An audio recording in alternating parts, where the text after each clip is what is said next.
Welcome back to the Visually Hidden Selects podcast, episode 46. This month's selection was The Good, the Bad, and the Ugly from 1966, directed by Sergio Leone and starring Clint Eastwood, Cleef, and Eli Wallach.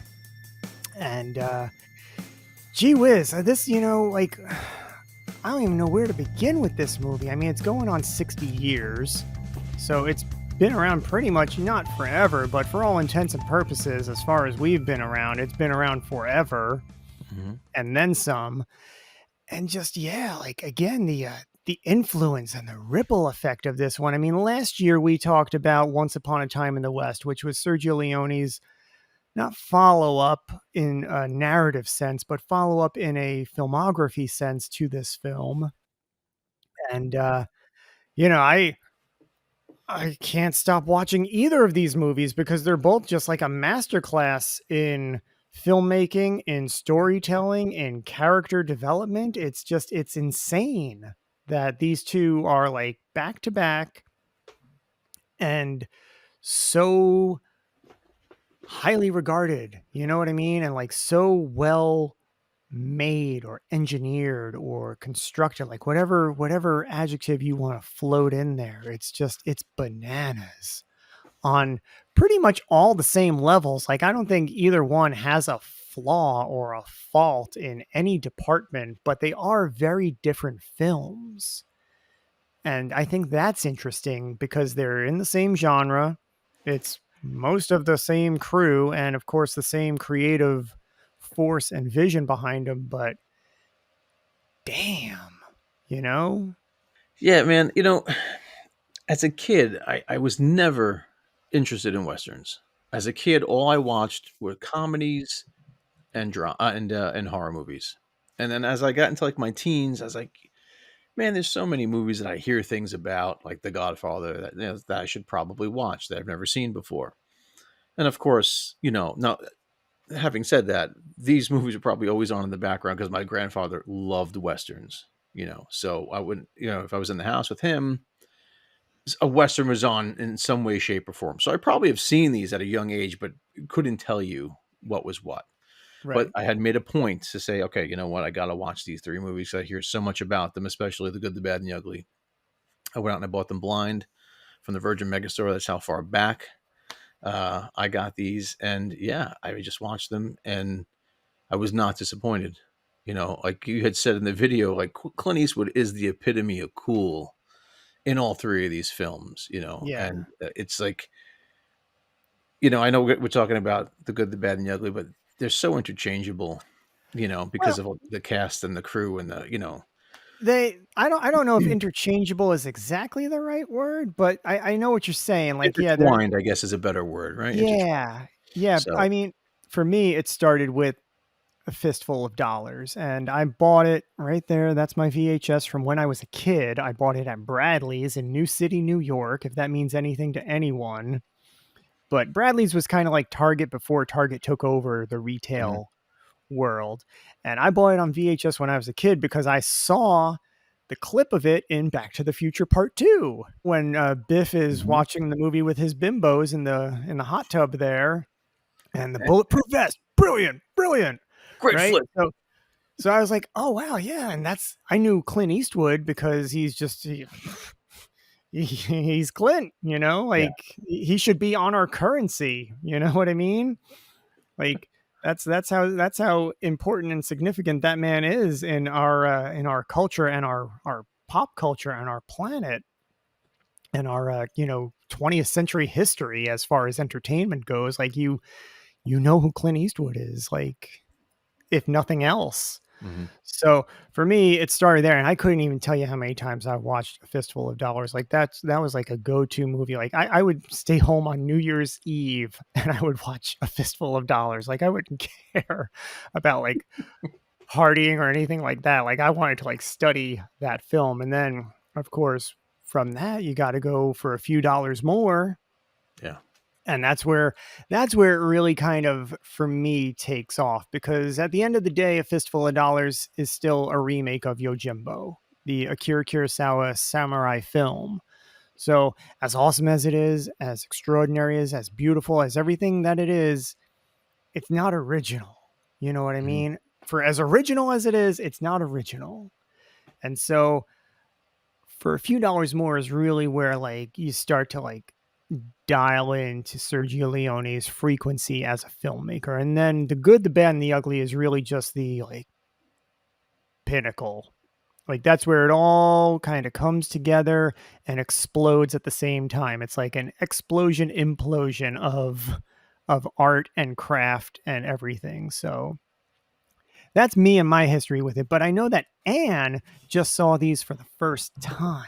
Yeah, I mean, I think it was the first time because I have quite the same story as Steve. That actually on Sunday, I think I said that for when we talked about Once Upon a Time in the West, but on Sunday afternoon in France, we had old movies, and my father was really he loved this kind of movies. So yeah, we watched many westerns, but it was kind of boring and dusty movies. It's really not the kind of movies I wanted to watch when I was a kid. So to be frank with you, I just saw some extracts, but that's all.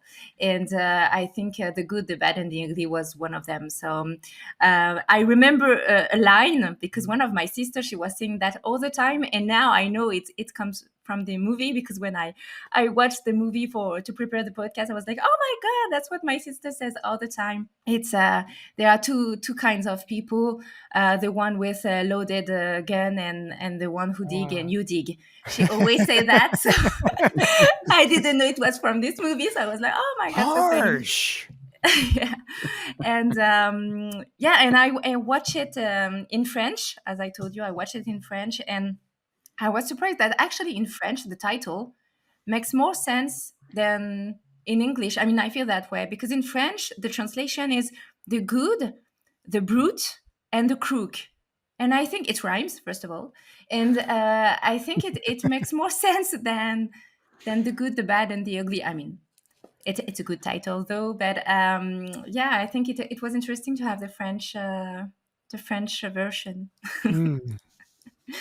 And I love Tarantino, and I heard that it's one of the favorite movies of Tarantino. So I was happy to watch it.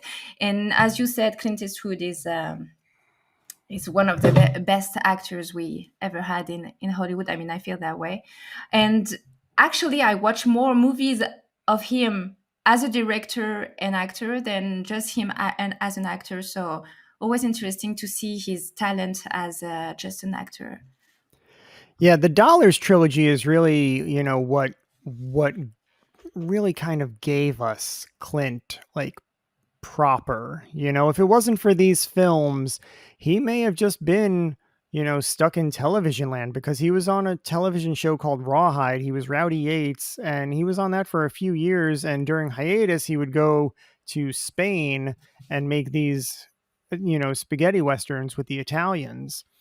And thank God. I mean, they were all released. It's funny, like they were it was like 64, 65, and 66, but they all came out in America in 1968 because of, the international distribution and everything. So they were all kind of in the cinema here at the same time. And so it's it was like Clint Eastwood like exploded Hmm. after that, and he was in not everything, but he was in a lot. And it wasn't too long after that, 1971, I believe, he started directing. His first film as a director was Play Misty for Me, which is a superb thriller, like suspense thriller. If you've never seen that one, definitely put that on the list there. Play Misty for Me. It's on my list, actually. Oh, you know what? You could solve that right now by just coming over because I got it. It's Let here. me schedule a flight. Yeah. But that's really, so it's these movies that really kind of just like put Clint Eastwood out front and then allowed him to springboard into filmmaking because he's been around for a long. His first movie is the sequel to Creature from the Black Lagoon. Yeah. and he's just a small part in that, but then and he was a contract player. He worked at the studio and then he wound up on the television show, and then it was really these movies that just like pushed him into the next realm. And then from there, he just migrated into filmmaking, which, as I said before, is just really, I think, where his real true strength is. As great as he is in front of the camera, behind the camera, he's just, a different animal. I think he has, as a director, has a sensitivity that most people probably wouldn't expect from some guy who is like the poster child for, badass cool westerns, you know. Yeah. Um, and a lot is said about the fact that he's the range or lack thereof as an actor. But I got to tell you something. I haven't seen these movies in a couple of years, but watching them again, the man's got a presence. When he's on camera, even if he's not saying anything, he's putting that little cigar in his mouth. There's so much going on, and you can't deny that he's got a presence, because Hmm. anybody else does something like that, it's kind of boring, or it could be Hmm. very boring, dangerously boring. And I don't think the story works if you don't have someone who has a presence like he does. Yeah, and even well, and the influence of that presence, and behind me I've got the Road Warrior here, and you don't get Max Rockatansky Road Warrior without Clint from Mhm. the Dollars trilogy, and the same goes for Escape from New York. You don't get Snake Plissken without the man with no name, without Blondie, without Joe, without Manko, whatever you want to call him. That's that persona, and it's so potent in these films. Everyone hails The Good, the Bad, and the Ugly as one of the greatest of all time, and I'm not saying that it's not, but I walked away thinking, man, I think Fistful of Dollars might be my favorite of the trilogy. And I held that belief up until I watched them again the other night, and I was like, oh, you know what, man, I think for a few dollars more, it might be my new favorite now. So, Mm. I'm gonna watch him again with my son in a couple weeks, so who knows, my opinion might change, but I will tell you I had a greater appreciation for The Good, the Bad, the Ugly this time around. Not saying I didn't like it the first time. I really enjoyed it the first time I watched it, first couple times I watched it, but then this time, yeah, I just saw some things differently. And I maybe again, we talk about this a lot. It could be age, it could be where I am in my life, it could be what I see. Um, how you said in the video, Pete, that people can be good, they can be bad, they can have ugly sides, they can have all these different things. So, I think as you look, this is one of those trilogies or sets of movies where, as you get older, it might change for you, or or things might be represented differently. So, I'm curious to see what my son thinks. I'm curious to see how I feel on the next set of viewings of these movies. So, yeah, but there's so much good stuff in all of these movies, and I can't say that enough. But I'm surprised that your favorite movie was for a time A Fistful of Dollars, because this movie, there are good points in it, of course, but for me, it was the most boring one in the trilogy. I'm sorry, but really, I got bored watching it. But I agree with you. The second one, for a few dollars more, it was really interesting, and probably it's my favorite. I don't know. I really like the Good, the Bad, and the Ugly, but. Yeah, the second movie was a very good one. Which is disturbing is to have the same actors playing different roles. I mean, for Clint Eastwood, you understand that maybe he doesn't really have a name, but for Lee Van Cleef, it's really different. And I Hmm. love this character. I mean, I love this character in both, but it's really something different in the second film. I mean, you have a very sentimental guy actually at the end. Yeah, there are times when, A Fistful of Dollars was my favorite. Then when you move on down the line, and like The Good, the Bad, and the Ugly was the last one for me. Like I have the first two on VHS. I watched them a lot growing up, but The Good, the Bad, and the Ugly always kind of eluded me because it was on TV a lot, and I never got around to watching the whole thing. I would see parts of it on like TBS or TNT on the weekends, and it's like, okay, cool, but I got the other two, so I'll just watch those. Like kind of how you said earlier, they were interchangeable when you're younger and you don't really follow or like worship the story. You're just, out for a good time. Like, yeah, sure. Yeah, let's just watch Clint, blow some people away. But then as you get into it and then as you start to study it, it's like, well, shit, I'm missing a pretty big piece of this puzzle. Let me Yeah. go and get it. And you watch it, and even at 2 hours and 40 minutes, 3 hours for the extended version, It doesn't feel like it. I think I said this in the video. It's very episodic. Mhm. It moves through these little sections. So like you can just, it pulls you in and then it moves you right along. There's no real lag in the story because once you get situated and comfortable, you're on to a different part of the adventure. You're on a different leg of the tour, Yeah. you know? And so I saw the original cut many times, but when they released the extended version in 2003, I think that's really the only that becomes the preferred version just because you want to spend more time with these characters. I Like haven't seen that honestly, version. I have to yeah, see it. whenever I watch it now, I always watch the 3-hour version because it doesn't add anything as far as the story goes, or like with the, regular version, you're not losing anything. You're just getting more time with these characters and maybe a little bit more development and a little bit more lead up to certain scenes and sequences.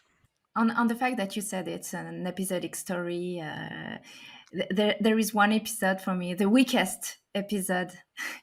I don't know if you will agree on that. Is the moment they try to get enrolled in the Yankees army. Uh-huh. It's a bit too long for me. I understand the point because they have to blow up the bridge. So I understand that, but it's a bit too long. And the commander completely drunk. And I was like, okay, move on, move on. When I was watching it, I was, but because you want to see the end, you want to see if Mhm. they will find the treasure or not. So this part is a bit too long for me. I don't disagree with that. That was my only nitpick, and it kind of breaks away from that. It was going to be the shootout in the middle of town, and then we have this side adventure with the military. It's like, oh, okay. Yeah, it's about 20 minutes, I think, something in and around there until they And quite blow the long. bridge. Yeah, but that was my only like, Yeah, me too. interesting. The only thing I can complain about. Yeah, see, for me, again, it never bothered me simply because like I just want to hang out with these characters. I want to stay in this world. I want to be on the adventure with Blondie and Tuco, and I like how that sequence pushes their characters a little bit. It challenges them, it makes them rise to an occasion that they wouldn't have otherwise. They're not just out for themselves or thinking about themselves at that moment. They're helping the Union Army, or they're helping that general. Mhm. They're helping him. So yeah, they're still out for themselves because they gotta get these fuckers out of the way so they can get on with their treasure hunt. And like when they blow it up, and that general has like that sense of peace and that sense of closure that they were able to give him, like that kind of makes their characters a little bit more. You know what I Yeah. mean? You see that they're helping something bigger than them. Yeah. Close. Yeah, I totally agree on that. It's a bit too long. And when you're doing a movie that lasts 3 hours, try to be efficient for those who cannot stand too long in front of their screen. But yeah, I totally get the point, and they make them more human in a way, not just selfish on their own goal. And yeah, I agree on that definitely. Yeah. And I like how they work together to blow up the bridge, and then how they share the information, but Clint still has the upper hand. He still holds back. Hmm. That whole exchange, I think, is great. And I'm not saying that there couldn't have been a better way to do that or a more efficient way to do it, but for me it never bothered me. Like I said, I'm in it for the long haul on this one. So I'll Yeah. I'll, I'll watch it back to back, which I have. I, you know, one of the things that let me say, I mean, I'm not very heavy into the Western genre, and I'm trying to rectify that slowly but surely, picking up this one here and that one there and whatever. But I feel like out of some of the stuff that I've seen Western wise, even some of the stuff on TV, like when I was a kid with my grandfather, and this is partially why I wasn't ever interested in this stuff, because who doesn't like cowboys, right? Hmm. All these characters that I've seen have always seemed kind of like one dimensional. Like, I'm the good guy, this is the bad guy. These characters in this set of movies have so many layers and depths to them, and they Yeah. really stand out in a genre that can be very, as Anne said, dusty and bland and just like, but they pop, and they all have a sense of fucking cool. Like I'm watching these now as a fucking 44-year-old man. I'm like, I want to be a cowboy. It's like it's so fucking cool, and it's just like It seems so ridiculous, but like that's a good thing because it pulls you in. I just love the way he builds these worlds, Sergio Leone, and he builds these characters, and there's room for everybody. You don't have to just like one guy, especially in this third one. There are moments where like, oh, Tuco's a real ass, but then like when he's getting the shit knocked out of him, you're like, oh, I kind of feel bad for this guy, and then you learn like that thing with his brother, and it's like, oh man, Yeah. it's it's just the building is it's really good stuff. Yeah, if you were to just watch this one movie, it might not resonate as well as if you've seen the other two, even though they're not exactly related or connected. They are, but they aren't. Like they Hmm. can stand alone. And this one is actually kind of a prequel because you notice Clint gets his poncho at the end of this movie, but he's wearing it throughout the other two movies. So in the timeline, even this one, chronologically takes place. The other ones take place in the 1870s, and this one is, during the Civil War in the 1860s. This is the So Temple of Doom of this series. yeah. I've said it in the video and I'll say it again. This is Tuco's movie. I know Clint is on the cover and he's the star, but this is really Tuco's movie. It's his story. He is the most compelling character. He is the most, developed character. And I just think that's really kind of a fascinating approach to take Hmm. in a film series, with an established character. Yeah. It's like, oh, well, let's go back before and see a little bit more, but from a different angle, like that's really kind of super cool. And Eli Wallach just, oh my God, like there's not a second that I don't believe him as Tuco, the Polish Jewish guy from Brooklyn playing the most vile, despicable outlaw in the West. Like, man, well done. Bravo. Yeah, that was one of my takeaways this time is, because you go and watch them and it's Clint Eastwood, you got this is like quintessential stuff you have to watch if you're a fan of Clint. But I walked away like, my God, like Tuco's got the most screen time. He's got the most lines. He's got the most story, the most development. I'm like, this is his movie. Didn't really register with me the last time I watched it, but this sounds like, whoa, it was really upfront and like right in my face. And, to have the feelings of when he's making Clint walk through the desert, he just shoots the canteen, no water for you, all this, like this fucking guy, get rid of this guy. Come on, Clint, muster it up. With his pink umbrella. Right, with his pink umbrella. Like an hour later, he's sitting in that bathtub, like, oh, this poor guy finally got a bath. When's the last time he had a good washing? I love And then, that and this scene. guy's creeping down. I'm like, oh fuck, he's gonna kill him in the tub. One of the most badass scenes is that pistol is just under the bubbles. Yeah, and where have we seen that before? In Die Hard, when he's under the table, right? Hmm. You have a chance to kill somebody, don't Yeah. hesitate. True. Yeah, Thanks for the advice. Like there you go. Like that's an echo again of this movie right there. yeah. So it's just incredible. One thing that I find really interesting though regarding the title, and it's presented in the beginning of the film. Everybody's introduced as their Supposed character. Yeah. as their entity, the good, the bad, and the ugly. But once again, much like Indiana Jones, the hero, Clint Eastwood kills the most people in this movie, and he's the good. Yeah. Angel Eyes only kills the two people in the beginning of the movie. Well, yeah. Well, that's the funny thing I noticed too is like he's the good, right? They explicitly tell us that with the little font that comes across the screen, but he kind of like betrays Tuco in their little partnerships. Like, well, I'm done with you, pal. I don't know that he betrays him as much as he No. abandons him. Yeah. Yeah. So it's like, all right, that's not really a Mm. good thing to do, but I don't know their relationship. But Yeah. one last thing about Tuco in the bath. Most people take a bath with the soap on a rope. He's got a gun on a rope. That's all I'm going to say about that. What's interesting with Tuco is the progression, and as you said in the VHS video, it really goes from the good, the bad, the ugly. You see all those 3 points with him, which is not the case for me for Blondie, but I root for him, that's for sure. So that's why maybe I'm not really objective, but this guy at the beginning you have so much sympathy for him, and as the film progresses, you change your mind. At the end, you have a, yeah, I don't know, you have mercy for him or something like that. But yeah, there is a moment everything changes for me, as you said, in the desert when he tries to kill the guy I root for, the poor blondie with a cracked skin. After that, everything changes. Even when I heard that Tuco was accused of raping a woman, because when they say all his accusation, when I heard, oh, he tried to rape a woman, or he raped a woman, I don't remember. I was like, oh, it's not so nice, but still, you have sympathy for him. You want him to survive the hanging moment. But yeah, this guy at the end, you're like, I'm not sure this guy could be good, completely good in a way, like Blondie is. I mean, for me, Blondie, even if he kills people, it's kind of a survival mode, and it's fair. Is It's for justice in a way. In the cowboy area, it's justice.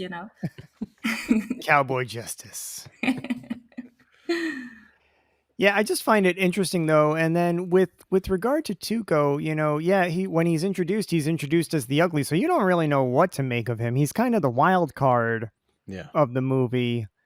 And throughout the course, yeah, I feel like his character, he definitely fluctuates. He goes he goes up and down. But for me, when he really started to come into focus, when I was like, oh, okay, let's watch Tuco, was after he made it through the desert and he goes and he like builds his gun at the shop, Yeah. and then like you can see how well he can shoot, Mhm. like, okay, Yeah. Tuco's nobody to, trifle with. And so Clint, yeah, he's got to watch his back now. Like, shit, this is getting interesting because Clint from 2 movies already. Yeah. You know what he's capable of. We're just meeting Tuco. And so to get him in and get him up to speed, like, in the first 30 minutes of the movie, it's like, okay, hmm game Their on. their partnership, or that whatever that dynamic is, or however you want to phrase it, this time around reminded me of Dirty Rotten Scoundrels. Like they're always trying to one up each other to get the money, or like, but then they end up working together sometimes. It's just, I don't know. It's a little thing that just popped into my mind the other night when I watched it, but Mm-hmm. I had to find it. It's great chemistry too between all of these personalities, and the characters are so well developed, and the world is so well built that you can have something as ridiculous as Tuco in the bath, in one section, or him falling asleep with his ass up in the air, Yeah. and then but then when the three of them are right by the cemetery about to throw down, it's like shit just got serious, and it's like, oh, and it's understood that this is what's going to go down, and it's like, whoa, it's like that switch, and it doesn't feel abrupt, and it doesn't feel weird or disjointed. It just feels, yeah, this is how it's going to go. Very realistic. Just because you made a comparison, Steve, and it popped up in my head. They make me think, Blondie and Tuco. They make me think of Once Upon a Time in the West, like Harmonica and Cheyenne a little bit. Yeah. I don't know if you, yeah. I don't know if you agree 100%, but yeah, you have something like that, and also the fact that you have three protagonists completely different, and you see the development as the film progresses. It makes me think of Jaws. It's quite the Ah, same kind of development. So interesting to have this comparison. yeah. Yeah, I could see that. I mean, yeah, it's not a direct one-to-one, but it's Yeah, definitely like a dynamic of the characters. We've got to talk about the music, right? I mean, Jesus, sure. right out of the gate with this one, especially one of the most iconic themes probably of all time has been parodied or borrowed or used, or there's been some kind of variation of. I mean, it's like almost larger than life. The crazy thing about this music is that I don't know if it's the same in the US, but in Europe, the music is maybe more popular than the movie itself. Yeah, but that's the case, and again, it's all developed out of that initial seed in A Fistful of Dollars, when Ennio Morricone and Sergio Leone paired up, and it's really funny because they had like gone to school together as kids, and then they Oh. developed their own lives, and then they kind of came back together as professionals. And it's like, oh, yeah, cool, let's do this. I And remember so you from Recess. yeah, Sergio wanted the music prior to even filming, and Ennio couldn't write that fast. Mhm. But by the time they got to this film, he had some of these pieces already composed, and one is the theme and one is the Ecstasy of Gold. And so when they were doing the final graveyard, Sad Hill Cemetery sequence, they were just blasting the music to like set the tone, set the mood for the characters, and just help like tune them in to what was at stake, emotionally. Yeah. And it comes across. I mean, that last sequence at Sad Hill is really, it could be a standalone film. Mm-hmm. Like it could be a standalone short film that like you don't even need the other like 2.5 hours if you've got that piece. But the use of the music in these movies is so great; it can't be understated. I mean, it's really, it's not this, not the grand John Williams stuff that we talk about in some of these episodes, but my God, is it impactful? It sticks with you, and especially for this movie. I mean, like Anne said, the music is just, it has a life of its own, almost a career of its own. It's like it's pretty wild to think about. Well, and the genius of that whole sequence, when you watch it, is the position that Lee Van Cleef takes and the way he puts himself into that position. He crosses past Tuco, Mm-hmm. putting his back to Blondie, but really he's just getting into position so he can have the sun at his back, so he has nothing obstructing his view of Blondie. Like nobody really considers Tuco a threat. Yeah. Which is, a different kind of problem. But Clint has information we as the audience don't have. And Lee Van Cleef, he just kind of makes up his mind of like who he can deal with. So Yeah. it's really interesting when you watch it, and just like the character, their decisions, their motivations, and then how they all play out and how they play off of each other. And then what the music is doing in that sequence to Yeah. just like heighten it. I mean, if you watch it without the music, it's still visually captivating from the cinematography and the editing. But with the music behind it, like that piece of music is a few minutes long. Like that sequence, like you think about it, it's like how fucking long are they going to stare at each other? And it's like, that's the question, isn't it? Right. And the back and forth to their face, their weapons, and Yeah. the suspense is maximum. It's yeah. Yeah, it's masterful. Like just Yeah. everything about that sequence, like you could study it forever and still learn from it. When they're standing there for an extended period of time, the severity kind of sinks into the audience. Like they're playing for keeps. This is the end of somebody's life, and the fact that he figures he's going to take out Angel Eyes, that's a thing in itself. That's what a gamble with life. But the gamble was left from the beginning, because the game, I mean, I don't know if I can call that a game, but the game between Tuco and Blondie at the beginning, it's just the guy is arrested and he's supposed to be hanged, and he has to shoot.